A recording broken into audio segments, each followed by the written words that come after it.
Bismillahirrahmanirrahim. Assalamualaikum warahmatullahi wabarakatuh. Alhamdulillah, summa alhamdulillah, wassalatu wassalamu ala rasulillah, amma ba'd. Alhamdulillah, bagaimana kabarnya Bapak Ibu, jamaah Magnet Rezeki yang dirahmati oleh Allah Subhanahu wa Ta'ala.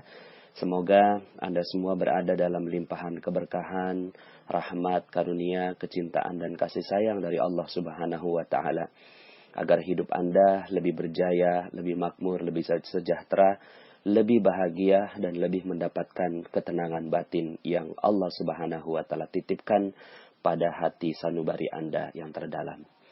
Bapak Ibu, alhamdulillah pada kesempatan pagi hari ini, dan saya sengaja menyampaikan materi ini tepat bertepatan dengan puncaknya hari.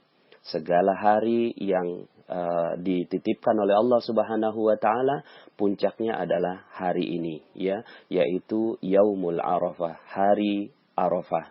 Maka materi saya hari ini adalah berjudul puncak keajaiban, ya, puncak keajaiban. Bapak Ibu, Islam ini agama yang ajaib, luar biasa, ya. Islam ini agama yang ajaib.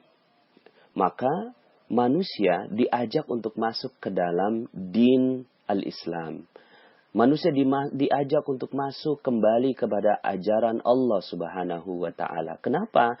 Karena hidup ini begitu indah, hidup ini begitu ajaib, hidup ini penuh dengan miracle demi miracle demi miracle, ya. Keajaiban demi keajaiban demi keajaiban, Bapak Ibu, ya. Cuma manusia juga syaitan, jin ingin mengeluarkan kita dari keajaiban ini.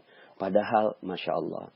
Maka, jika hidup Anda tidak ajaib, jika rezeki Anda seret, jika rezeki Anda itu ditahan oleh Allah Subhanahu wa Ta'ala, yuk sama-sama kita kembali ke dalam agama yang ajaib ini, yaitu al-Islam, ya'lu wa la yu'la alaih, yang tinggi dan tidak ada yang lebih tinggi darinya.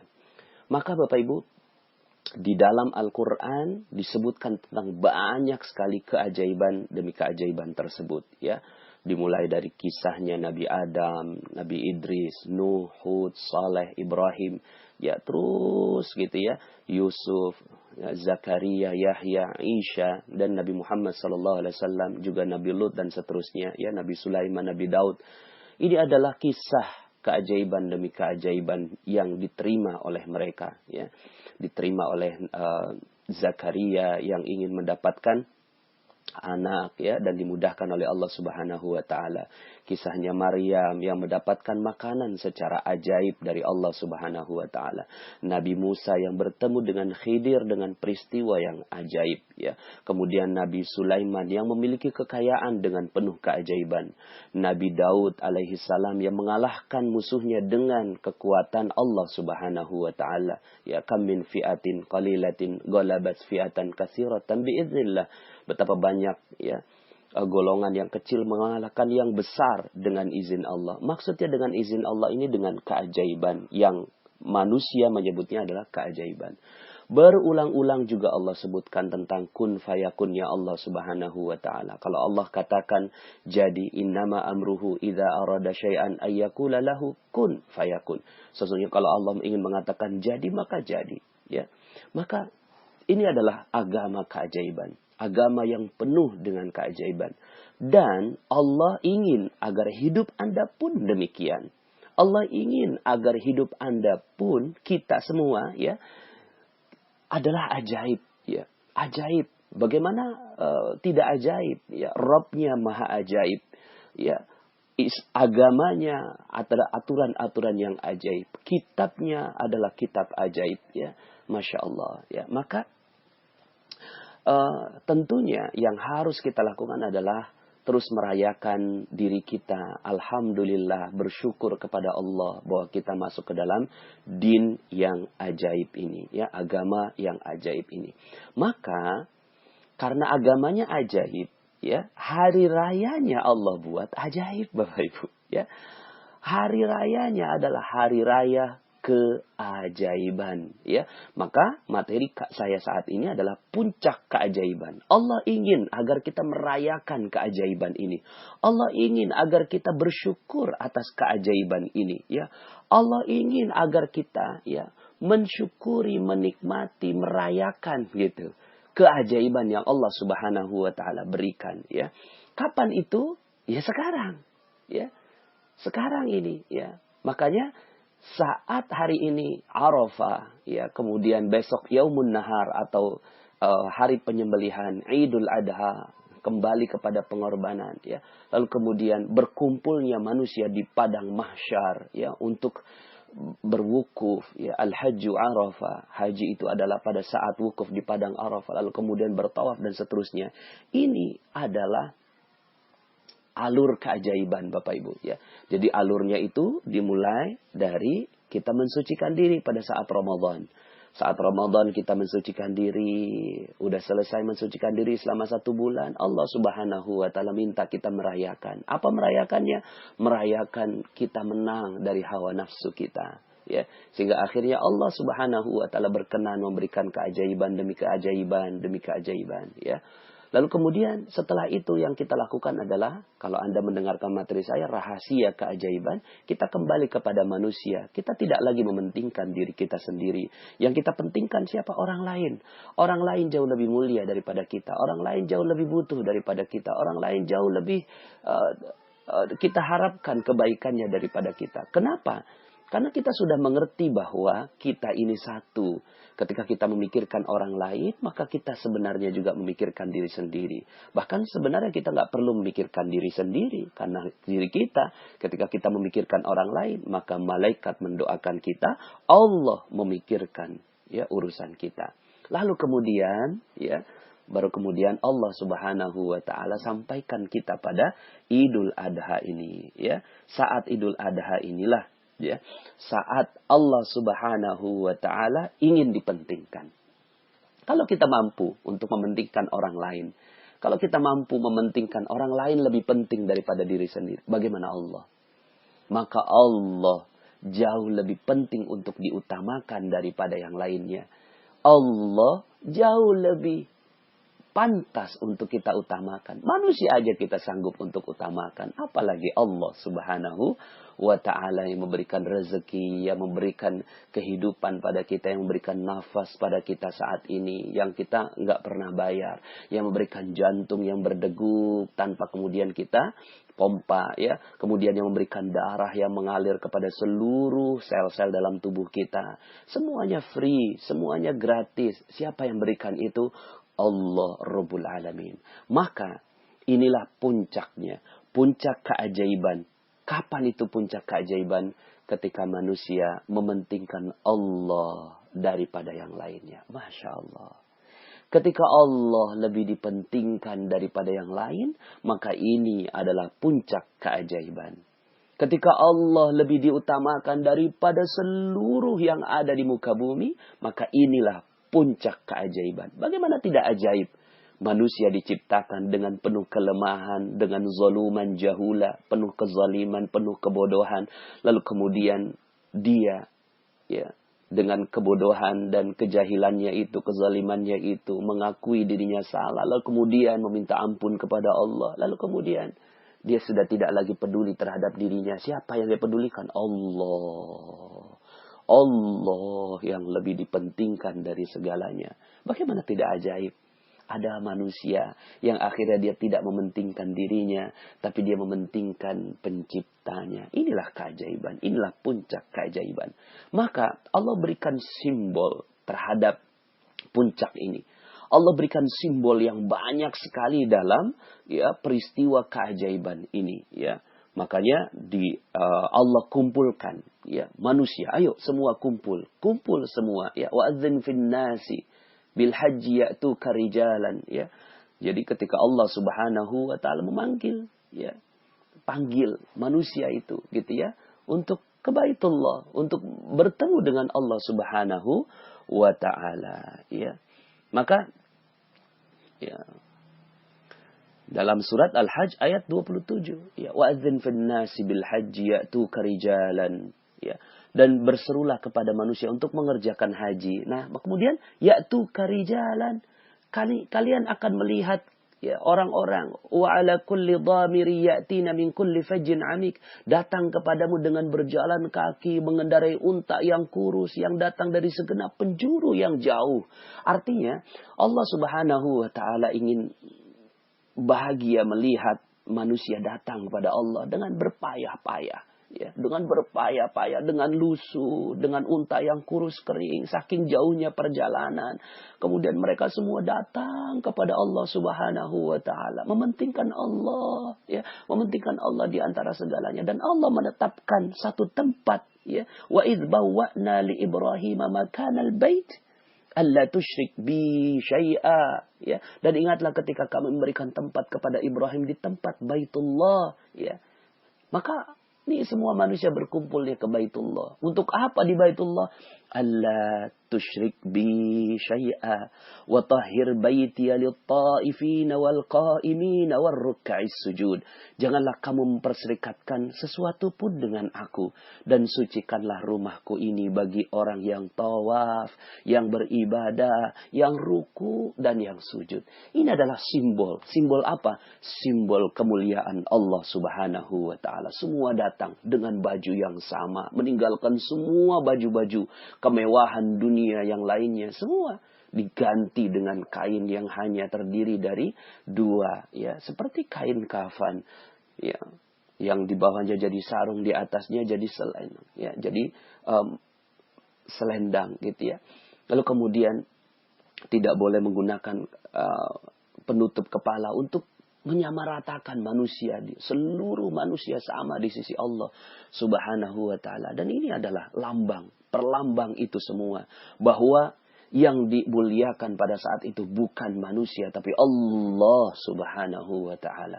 Lalu kemudian semuanya datang, labbaik ya Allah, labbaik ya Allah, labbaik Allahumma labbaik, labbaik la syarika laka labbaik, innal hamda wan ni'mata laka wal mulk la syarika lak. Kami datang ya Allah memenuhi panggilanmu, ya, tidak ada sekutu bagimu. Seluruh nikmat darimu, seluruh pujian untukmu, seluruh kerajaan milikmu. Masya Allah.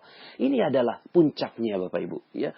Puncak keajaiban itu ketika manusia dikumpulkan oleh Allah Subhanahu wa ta'ala di satu tempat yang namanya Baitullah, ya. Dan kemudian puncak dari itu semua adalah Al-Hajju Arafah. Wukuf di Padang Arafah. Wukuf di Padang Arafah.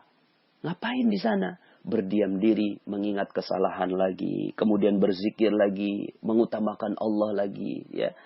Dan bagi yang tidak mengikuti acara ini pun, yang tidak mengikuti haji karena itu terbatas hanya 2 jutaan kurang lebih orang manusia di seluruh dunia, padahal manusia ada 7 miliar, maka mereka-mereka yang tidak masuk ke sana, Allah Subhanahu wa taala muliakan dengan saum Arafah, ya, puasa Arafah. Dengan berpuasa ini subhanallah, ya, unik Bapak Ibu, ya. Puasa Ramadan itu 30 hari, wajib hukumnya, ya.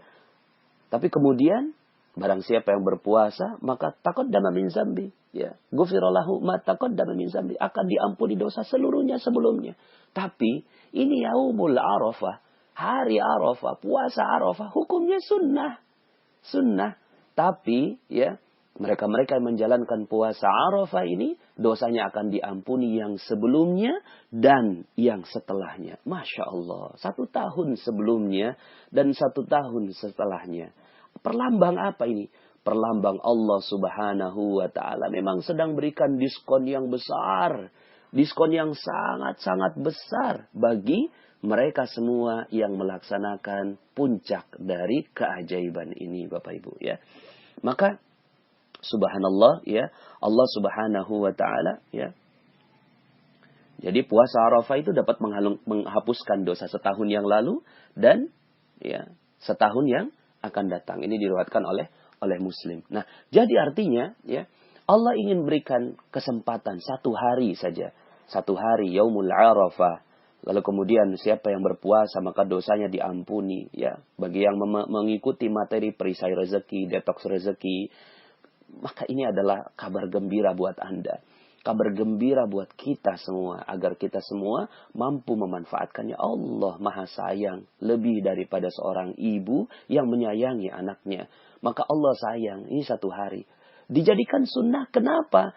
Karena, ya, kalau dijadikan wajib, kasihan wanita yang kena haid, kasihan wanita, ya, menyusui anaknya, diampuni juga oleh Allah. Enggak ikut, tapi ketika dia menyiapkan untuk suaminya, ketika dia mendoakan untuk orang lain, pahalanya insya Allah mudah-mudahan sama di sisi Allah Subhanahu wa Ta'ala.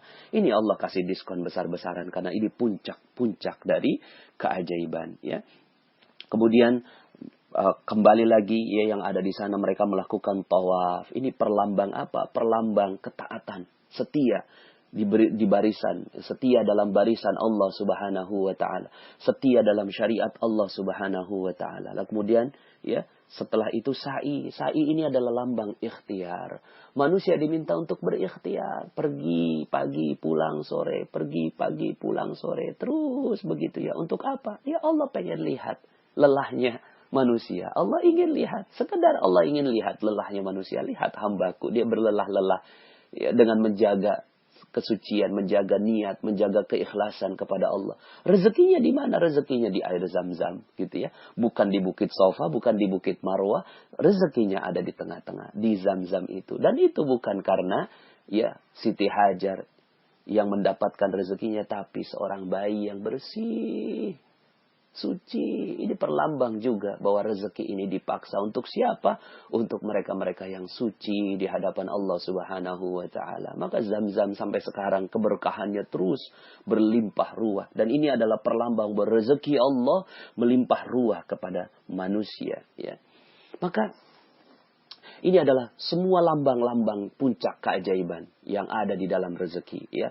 Lalu kemudian Allah juga, ya, mewajibkan tahallul, merukunkan tahallul di dalam haji itu, ya. Agar apa tahallul ini? Agar, ayo, ini bentuk kasih sayang Allah, ya, bentuk kasih sayang Allah, agar manusia menikmati nikmat dari Allah Subhanahu wa Ta'ala, dihalalkan seluruhnya yang ada di muka bumi ini, ya. Nah, Bapak Ibu yang dirahmati Allah Subhanahu wa Ta'ala, sejarahnya pun penuh keajaiban, ya. Bagaimana tidak ajaib Nabi Ibrahim diilhamkan kepada Allah Subhanahu wa Ta'ala untuk mengantarkan Siti Hajar dan anaknya Ismail alaihi salam yang masih merah ke padang tandus tak berpenghuni. Tidak ada siapapun, tidak ada air, tidak ada makanan, tidak ada orang. Tapi kemudian Nabi Ibrahim alaihi salam meletakkan di sana, meletakkan Siti Hajar dan Ismail di sana. Lalu kemudian dengan berbalik, Nabi Ibrahim berjalan meninggalkan Siti Hajar. Siti Hajar bertanya kepada Nabi Ibrahim, "Wahai suamiku, engkau akan meninggalkan aku di sini?" Sambil menggendong bayinya. Nabi Ibrahim tidak bergeming, terus berjalan, diikuti oleh Siti Hajar. "Wahai suamiku, engkau akan meninggalkan aku di sini?" Ya. Lalu kemudian tetap Nabi Ibrahim berjalan. Kemudian Siti Hajar terus mengikuti suaminya. Tapi kemudian dia sadar, ada pertanyaan yang harus diralat, dirubah di dalam pikirannya. Ini merubah, Bapak Ibu, law of projection. Merubah seluruh pikirannya. Pikirannya langsung dirubah oleh Siti Hajar. Apa yang dirubah? Pertanyaannya diganti. "Wahai suamiku, apakah ini perintah Allah?" Lalu kemudian Nabi Ibrahim alaihissalam berhenti dan menjawab dengan na'am. Iya, ini perintah Allah. Lalu kemudian Siti Hajar dengan penuh ketegaran menggendong Ismail alaihissalam, mengatakan, "Kalau memang ini perintah Allah, maka Allah pasti akan menguatkan diriku untuk menjalani prosesnya." Paradox of Candy. Paradox of Candy. Siap menerima kenikmatan, siap juga menerima bungkusnya. Lalu kemudian Nabi Ibrahim pergi, meninggalkan Siti Hajar sendirian. Tapi kemudian Siti Hajar alaihissalam, Siti Hajar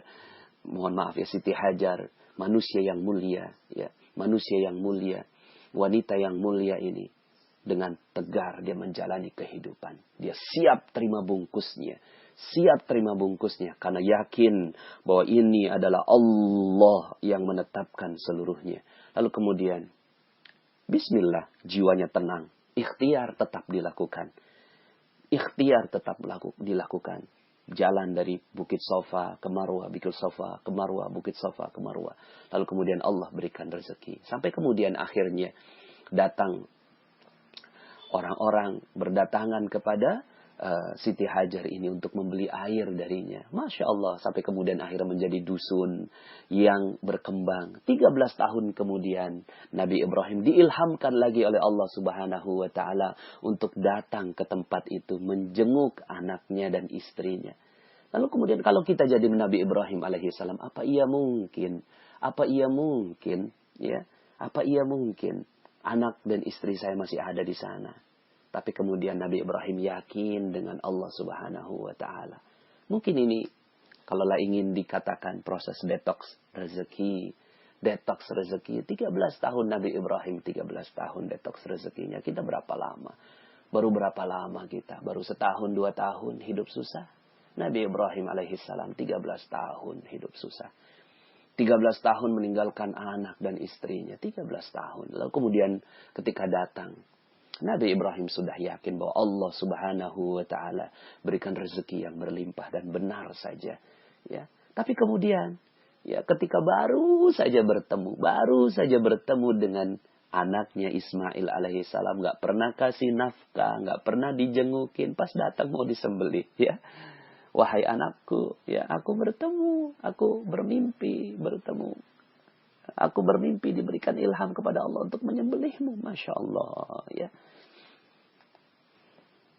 Pada saat itu, di tanggal 8 Zulhijjah, Nabi Ibrahim tidur, kemudian bermimpi.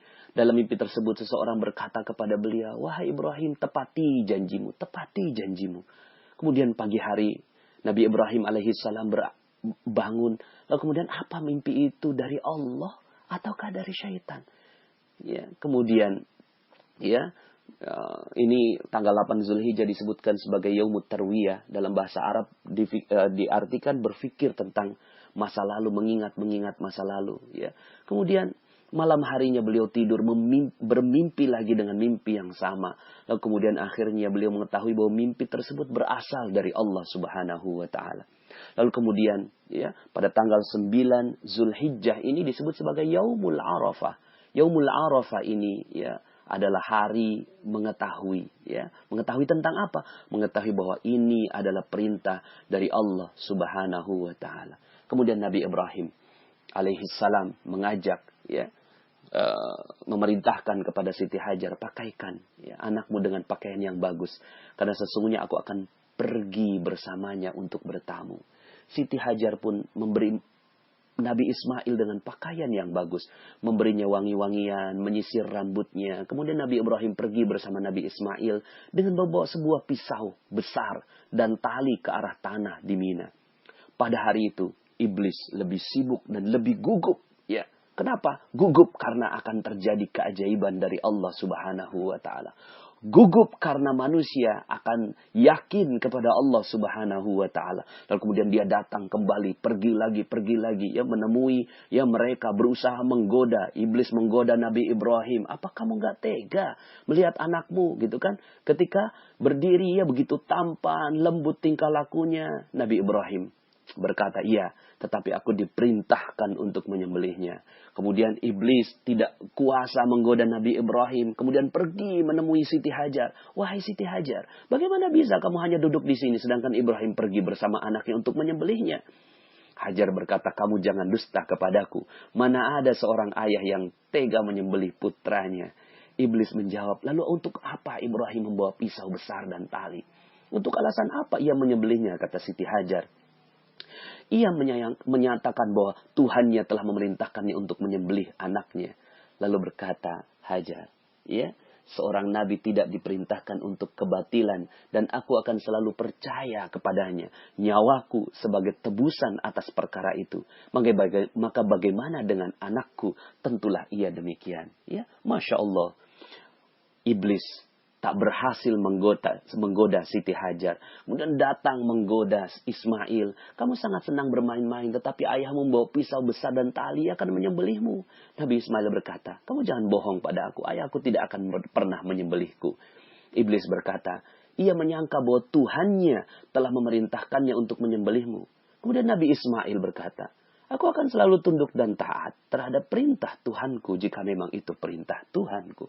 Masya Allah. Ya.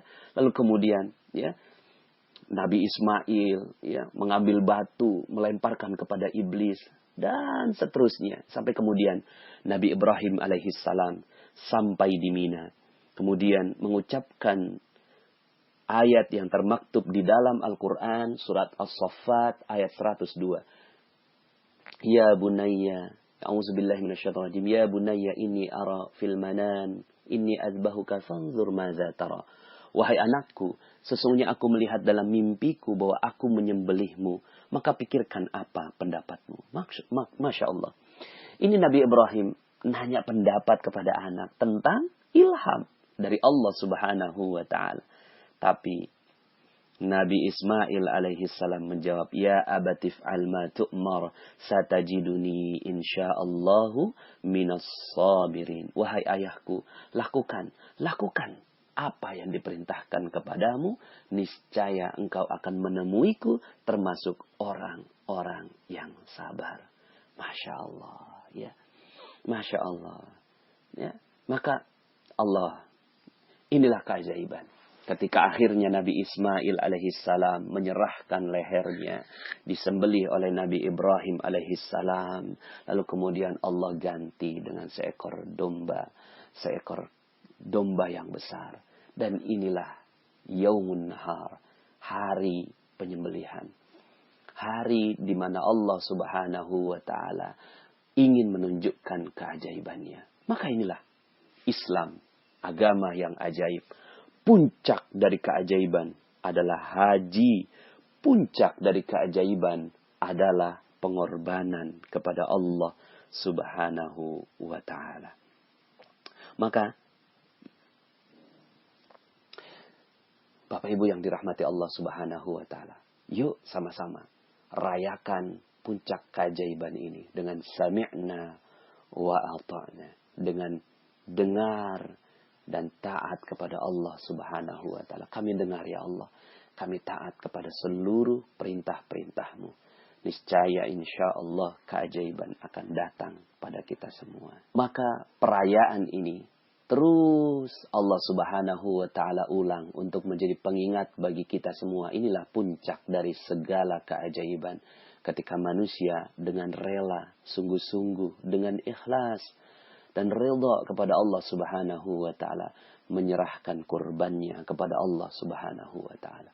Maka di dalam Al-Quran Allah ingatkan, la yanalallaha luhumuha wa la dima'uha walaki yanaluhu taqwa minkum.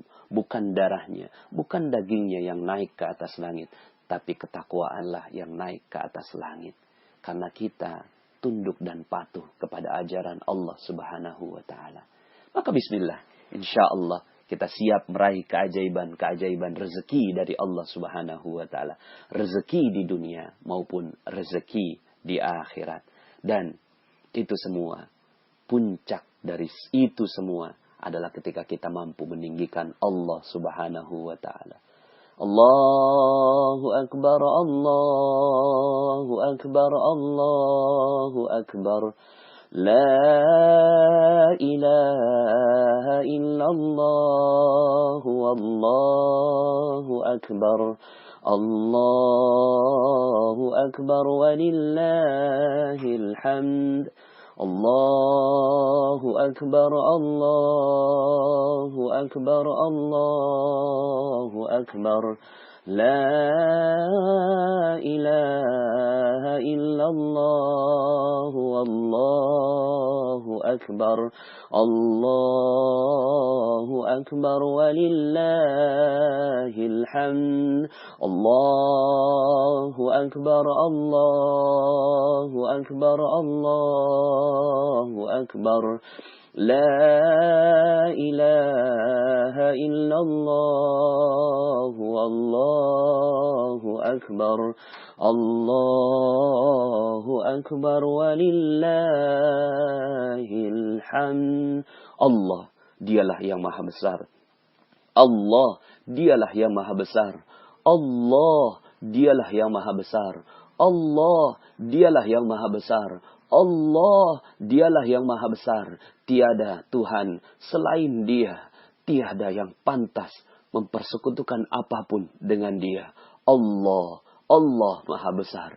Inilah puncak keajaiban. Rayakan puncak keajaiban Anda. Insya Allah, Allah subhanahu wa ta'ala akan berikan rezeki berlimpah kepada Anda di dunia dan di akhirat. Semoga Allah subhanahu wa ta'ala muliakan Anda semua, kita semua di jalan Allah subhanahu wa ta'ala. Assalamualaikum warahmatullahi wabarakatuh.